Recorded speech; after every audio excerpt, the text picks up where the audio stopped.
las 6 de la mañana a través de Zoom y nuestra escuela sabática a las 9:30 y tenemos también nuestro culto divino a las 11. Caballeros, estamos ya planeando para el día 1 de marzo, ¿okay? Tener un retiro de varones a Arroyo City, tener un día de pesca a todos los varones, ¿okay? Para que hagan planes, ya les daremos todos los detalles, a qué horas, dirección y todo. ¿Qué es el costo? Nada, solamente vayan y todo estará cubierto, ¿ok? Otro anuncio que se me escapa, campaña 28 de marzo al 4 de abril, ¿ok? Del 28 de marzo, 4 de abril, hagamos invitaciones desde ya, ¿ok? Y ensayo para la obra, después de la comida, ¿ok? Estamos ensayando para la obra que se llevará a cabo el 28 de marzo. Y el 21 tenemos nuestro Food Drive, que es el Día Global de la Juventud Adventista. Estamos donando, ¿ok? Cosas. Si usted nos ha puesto en la lista, le voy a pedir a Cecia que mañana mande otra vez la lista y qué es lo que aún se necesita. ¿Okay? Doctor, damos ahora tiempo para el estudio de esta noche. Muy buenas noches, hermanos. Ahorita que llegamos estaba comentándole al hermano Fernando acerca del último himno que entonamos, porque interesantemente no sé si vieron que el último himno tiene 4 estrofas. Las primeras 3 estrofas es el primero, segundo y tercer, el mensaje del primero, segundo, tercer ángel, y la cuarta estrofa es Apocalipsis 14:20. He aquí la paciencia de los santos, los que guardan los mandamientos de Dios y tienen la fe de Jesús. Así que ahí vamos a ver si lo vamos poniendo como nuestro himno tema de lo que es esta serie. Pero lo que estamos estudiando es acerca del mensaje de los 3 ángeles. Hablando acerca del mensaje de los 3 ángeles, entonces lo que hacemos es iniciar allí. Apocalipsis 14, versículo 6 y 7 es lo único que vamos a leer esta noche. Apocalipsis 14, versículo 6 y 7, que dice: y vi volar por en medio del cielo a otro ángel que tenía el evangelio eterno para predicarlo a los moradores de la tierra, a toda nación, tribu, lengua y pueblo, diciendo en gran voz: temed a Dios y dadle gloria, porque la hora de su juicio ha llegado, y adorad a aquel que hizo el cielo, la tierra, el mar y las fuentes de las aguas. Lo que habíamos visto la semana pasada es el significado, o qué se quiere decir con lo que es el evangelio eterno. Porque cuando se habla acerca del evangelio, y especialmente cuando consideramos lo que son el mundo cristiano hoy en día, ¿qué es el evangelio? ¿Qué presentamos como el evangelio? Las buenas nuevas de salvación. ¿Y cuándo empezó las buenas nuevas de salvación usualmente presentado? Cuando Jesús vino y murió. Ahora, pero aquí nos dice que es un evangelio eterno. Si lo hacemos basado en eso, pues el evangelio tiene ¿qué? 2000 años. 2000 años no es eterno. Entonces, ¿qué entendemos por evangelio eterno? La semana pasada parte de lo que cubrimos fue lo siguiente: cuando Dios creó todo, estaba ¿qué cosa? Perfecto. Génesis 1:31 dice: y vio Dios que todo era bueno en gran manera. El problema es que ¿qué cosa? Entró el pecado. Ahora, antes de que entrara el pecado, Dios le había dicho a Adán y Eva: no coman de este árbol. ¿Por qué? Porque el día que comieran de él ciertamente iban a morir. Ya habíamos analizado también, ¿murieron ellos ese día? No murieron. Entonces Dios es un mentiroso. No, Dios no es mentiroso. Dios es amor. La cosa es esta, y estudiando un poquito más de este tema, me vino a la mente algo bastante curioso, y está basado en lo que el pastor había estado presentando la semana pasada. Porque vemos que en Génesis 2, versículo 25, dice, hablando acerca de Adán y Eva, Génesis 2:25 dice: y estaban ambos, ¿qué cosa? Desnudos. Adán y Eva estaban desnudos, pero después también dice que, ¿qué cosa? No se avergonzaban. Ok. Estaban desnudos y no se avergonzaban. Vimos en Salmo 103 que Dios está vestido como de luz. Cuando Moisés sube al monte y pasa una buena cantidad de tiempo con Dios, y al descender él, ¿qué sucede con su rostro? Comienza a irradiar esa luz. De aquí podemos sacar la conclusión de que Adán y Eva tenían una cobertura de luz. ¿Y de dónde podríamos sacar eso? Pues Adán y Eva fueron hechos a imagen y semejanza de Dios. Entonces, ellos estarían, a través de lo que es su cuerpo y su vida, estarían, ¿qué cosa? Reflejando a Dios. El carácter de Dios es amor, y entonces ellos debían de reflejar su amor, y Dios está vestido de luz, así que ellos estarían vestidos de luz. La pregunta es esta: ¿Dios está desnudo? No. ¿Y Adán y Eva? No, sí estaban, acabamos de leerlo. Tenían una cobertura de luz, pero eso era temporario, porque esa cobertura es algo que ellos eventualmente deberían de desarrollar. A lo que voy es esto: cuando ellos son cubiertos especialmente para tapar su desnudez, ¿qué fue lo que los tapó? Ellos trataron de cubrirse con hojas de higuera, que no cubría bien. Y entonces, ¿con qué fueron cubiertos? Con la piel, que hizo túnicas, y fueron cubiertos. ¿Y qué representa eso? La justicia de Cristo. Pero cuando ellos fueron creados, Dios no pone en nosotros justicia. Dios nos da la capacidad de que lo desarrollemos, y es lo que nosotros conocemos como el carácter. Y eventualmente eso iba a desarrollarse en ellos, y eso es lo que los cubriría. Desafortunadamente entró el pecado. Hablando acerca de lo que es el evangelio eterno, vimos un par de cosas. El primer, y viendo, tratando de ver lo que es la eternidad de lo que es el evangelio, vamos a empezar en Primera de Pedro, capítulo 1, 18 al 20.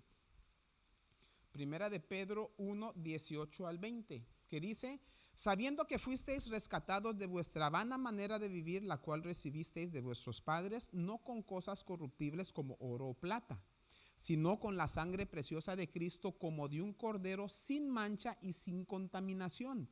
Dice, ya destinado desde ¿cuándo?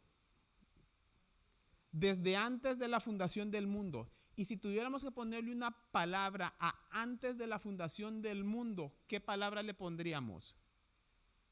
En la eternidad pasada. Antes de que se formara el mundo, ya estaba un plan por si el hombre cayera. Por eso al evangelio se le puede llamar eterno. ¿Por qué? Porque la entrada del pecado al mundo no agarró a Dios por sorpresa, sino que cuando sucedió, Él ya tenía un plan. ¿Escucharon lo que dije? Antes de que entrara el pecado, Dios ya tenía un plan provisto. ¿Saben ustedes que nosotros así fuimos creados también? ¿A qué se refiere? Les voy a dar un ejemplo. Digamos que usted anda corriendo por ahí, se tropieza, se cae y se raspa. ¿Qué sucede? Les comienza a salir sangre y sigue y se desangra hasta que se le acabe, ¿verdad? ¿Cuál cura? A ver, no, pónganle atención al hermano allá atrás. El cuerpo ya tiene un mecanismo adentro para tapar eso. Por si acaso alguien anda caminando, se tropieza y se raspa y comienza a sangrar. Dios, a través de en la eternidad, preparó un plan para que si el hombre pecara, aquí está la solución. Le podría dar otros ejemplos, pero tenemos que avanzar, así que vamos a seguir adelante. Desde la eternidad ya estaba. Ahora, cuando Adán y Eva pecan, ¿qué es lo que sucede? Allí es donde viene lo que es bueno, está lo que es la vestidura, pero antes de la vestidura hay un anuncio. Génesis 3:15. Génesis capítulo 3, versículo 15. Que dice, enemistad pondré entre ti y la mujer, y la simiente, y tu simiente y la simiente suya. Esta te herirá en la cabeza y tú le herirás en el calcañar. En el mundo cristiano en general, no tendría que ir por mucha explicación, esta es la primera presentación de lo que es el evangelio aquí en la tierra.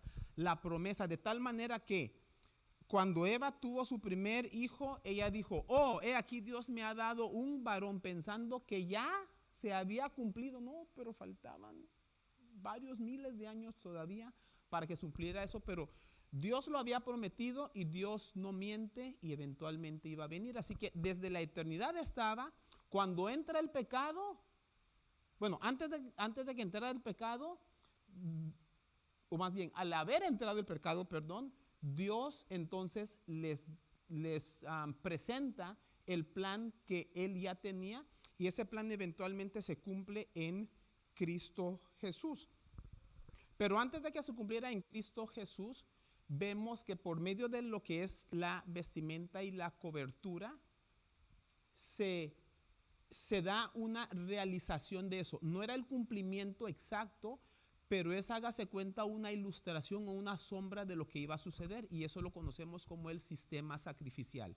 Ese es el tema que estuvimos estudiando como tema anterior. ¿Qué cosa? ¿Cuánto fue? Como unos 3 meses fue lo que estuvimos estudiando eso. Cuando viene Jesús, entonces ahora vamos a ver otra cosa. El cumplimiento eso se cumplió en el sacrificio de Cristo. Jesús pudo morir por toda la humanidad. La muerte de Cristo cubre los pecados de todos nosotros. ¿Creemos eso? Pregunta, ¿cómo es posible que la muerte de uno cubra tanto? Porque no estamos hablando de los que estamos aquí, o de los que estamos en este estado, o en este país, o en el planeta hoy, sino desde el inicio hasta que se acabe. Uno va a cubrir por todos. Es como que yo le dé $1 a ustedes y ustedes me dan todo lo que tienen. Y ustedes dicen, ¿y por qué? No, pues es que mi dólar cubre todo. ¿Cómo es que la muerte de uno va a cubrir tanto? ¿Se han puesto a pensar en eso? ¿Y cuál fue la respuesta? La santidad. Bueno, los ángeles son santos. El amor de Él, pues los ángeles aman también, por fe. Ajá. Bueno, la muerte entró a todos por el pecado de uno, porque todos lo heredamos y pues todos somos pecadores. Y como todos somos pecadores, todos merecemos la muerte. La justicia entró por uno, pero nosotros no somos tan justos que digamos. Para pecar sí somos buenos, la justicia no tanto. ¿Saben por qué la muerte de uno cubre también para todos? Porque ese uno es el que nos creó a todos y es el dueño de todos.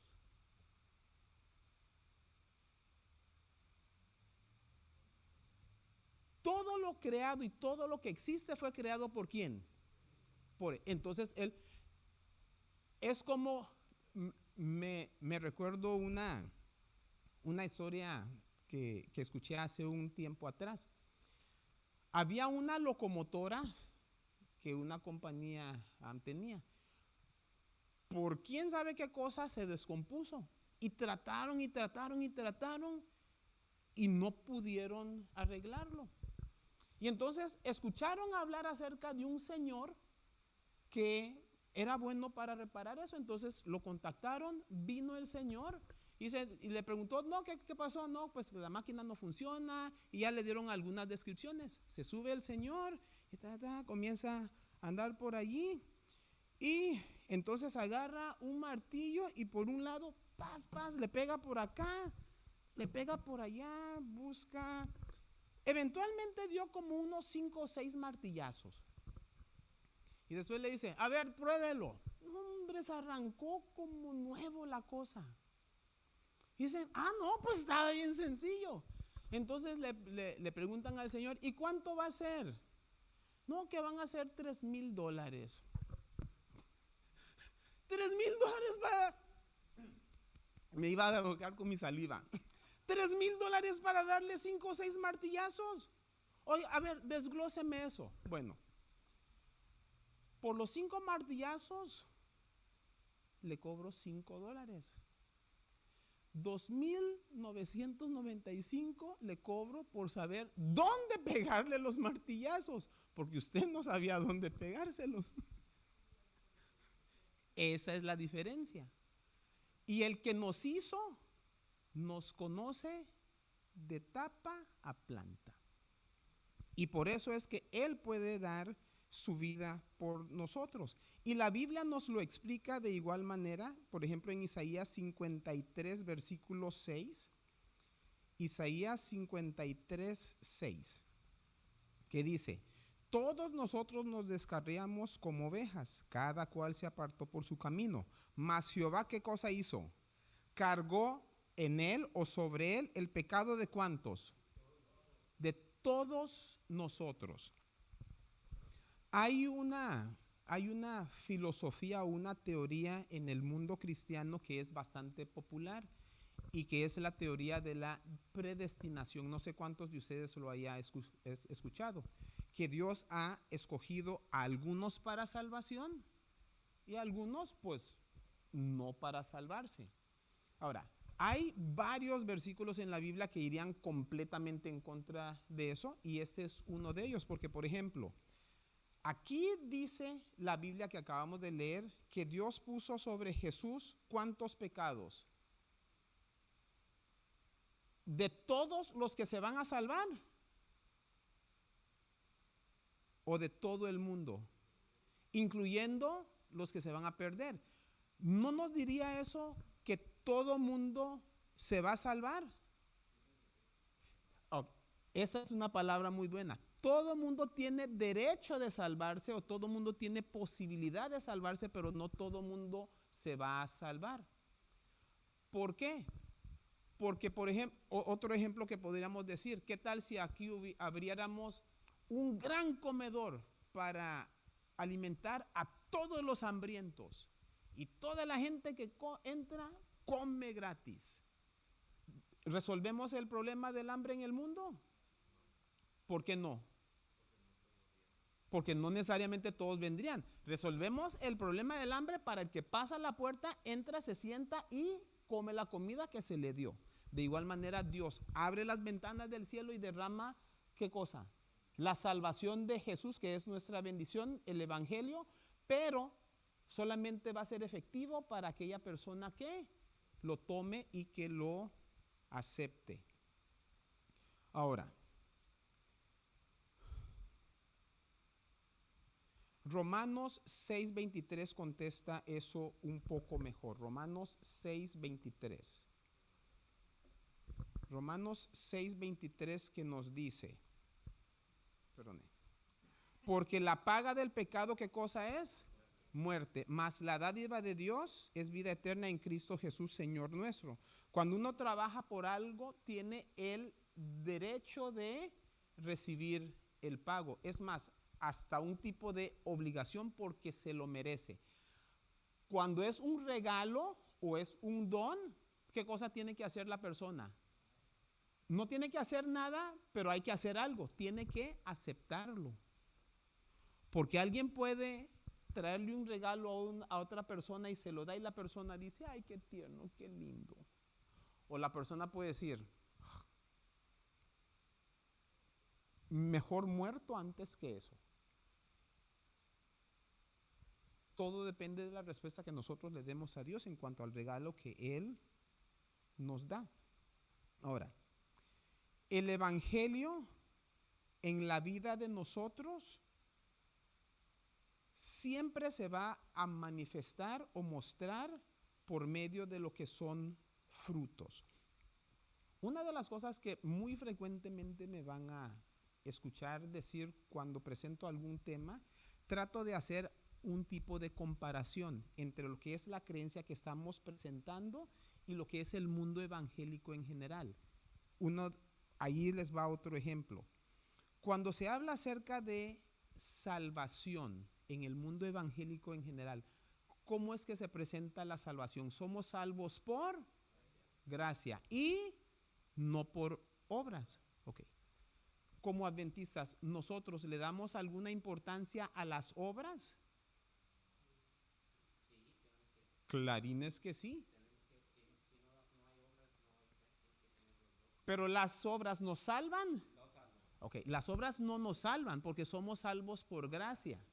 Pero cuando somos salvos se demuestra por las obras. Hay un par de lugares donde se puede ver eso. En el mismo Efesios 2, 8 al 10 dice somos salvos por gracia por medio de la fe, no por obras para que nadie se gloríe.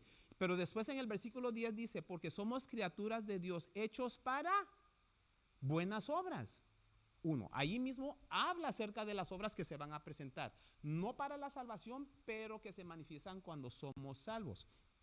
Santiago capítulo 2 es otro lugar donde se hace hincapié en eso. Está un poquito largo, así que solamente se los voy a mencionar. Santiago 2, más o menos del 20 hasta el 26, cuando habla acerca de, usted me dice que tiene fe, pero yo le voy a mostrar mi fe por medio de mis obras. Dice, la fe sin obras es muerta. El que sí les invitaría para que podamos leer juntos, porque me gusta la manera como ese lo presenta, es Tito capítulo 2, versículo 11 en adelante. Tito capítulo 2, versículo 11 en adelante. Me gusta porque aquí está hablando directamente acerca de la gracia. Somos salvos por gracia, pero mire lo que dice en cuanto a la gracia. Dice, porque la gracia de Dios se ha manifestado ¿para qué cosa? Para salvación de los hombres. Somos salvos por gracia, amén. Pero hay que seguir leyendo. Dice el 12, enseñándonos que, renunciando a la impiedad y a los deseos mundanos, ¿qué cosa? Vivimos en este siglo sobria, justa y piadosamente. ¿No son esas obras? Pues claro. ¿Y quién las está pidiendo? La gracia.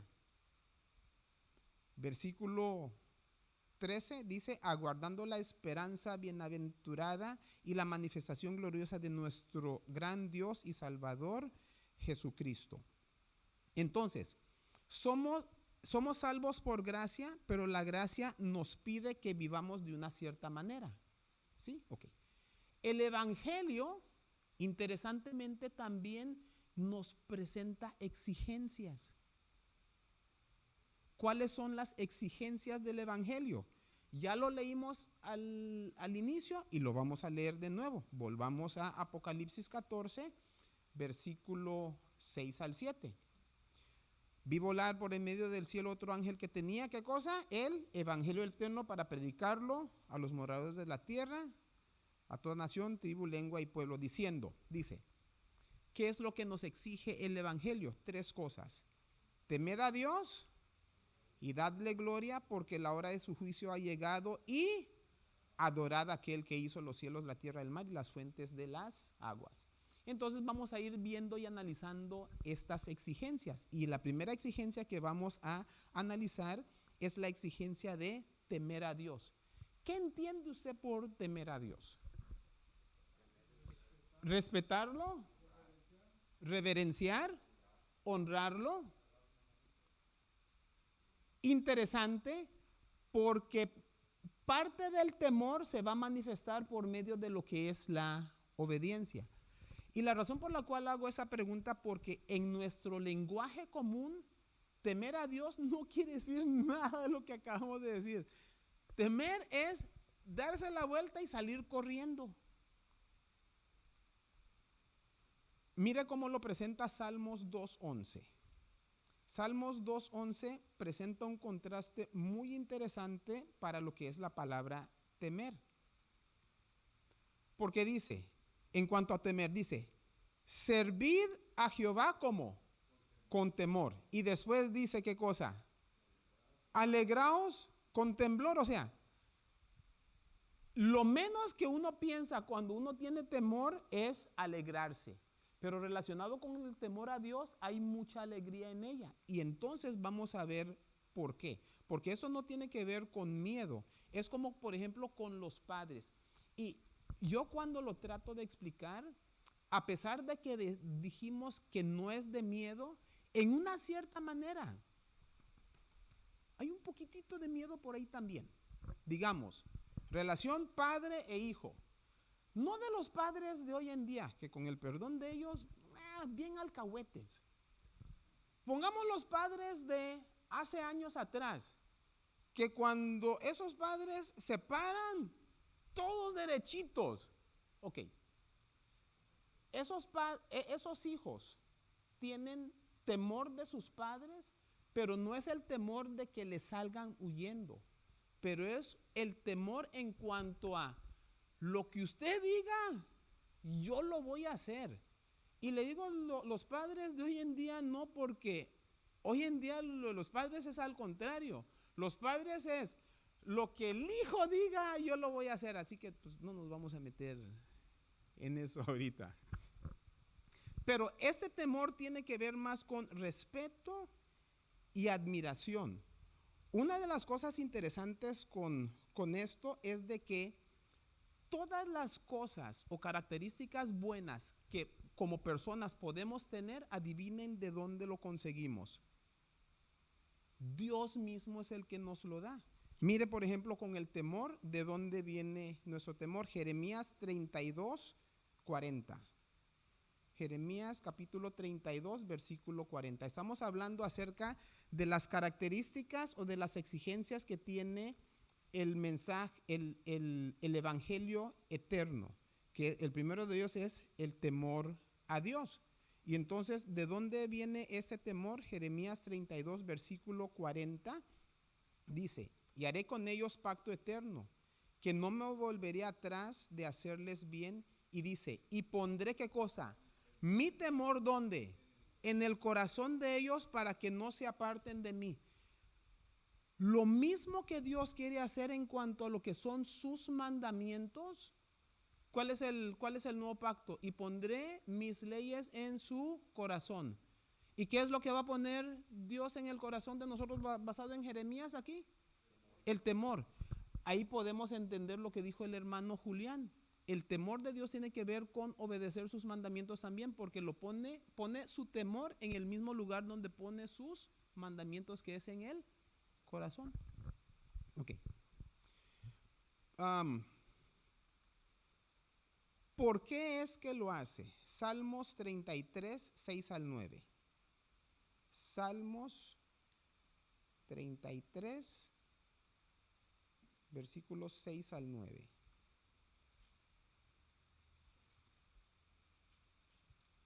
Dice el 6, porque por la palabra de Jehová fueron hechos los cielos y todo el ejército de ellos por el aliento de su boca. Él junta como montón las aguas del mar y pone en depósitos los abismos. Dice, teme a Jehová toda la tierra, teman delante de él todos los habitantes del mundo, porque él dijo y fue hecho, él mandó y existió. ¿Por qué debemos de temer a Jehová? Porque él es el que lo hizo todo. Por nuestra inclinación al pecado, eso no va a nacer de nosotros, así que él pone eso dentro de nosotros, pero no lo pone como una exigencia para que lo hagamos robóticamente, sino que lo pone como una semilla para que la cuidemos, para que pueda brotar y germinar, para que entonces pueda salir en lo que es nuestra naturaleza. Nosotros como personas tenemos dos naturalezas. La naturaleza con la cual nacimos, herencia de Adán, pecado, pero al aceptar al Señor, Él pone en nosotros una nueva naturaleza. Y entonces, ¿qué cosa toca? Cultivar la naturaleza espiritual que el Señor pone en nosotros y dejar morir la naturaleza carnal. Y Dios siempre nos da buenos motivos por los cuales seguirlo a Él. la razón por la cual nosotros debemos de temerlo es porque Él es el creador de todas las cosas que hay. Ay, ya me pasé por 5. A ver, vamos a ver un par de cositas y entonces terminamos. Cuando no existe el temor de Jehová, ¿qué cosas suceden? Vamos a ver un par de ejemplos. Génesis 20:11. Génesis 20:11 son los eventos que suceden cuando Abraham había descendido a, ¿cómo se llama este lugar? A Gerar, y estaba con el rey Abimelech, porque había hambre en lo que era la tierra donde él estaba viviendo. Así que escapando de allí, va a ese lugar y dice, ¿sabe qué?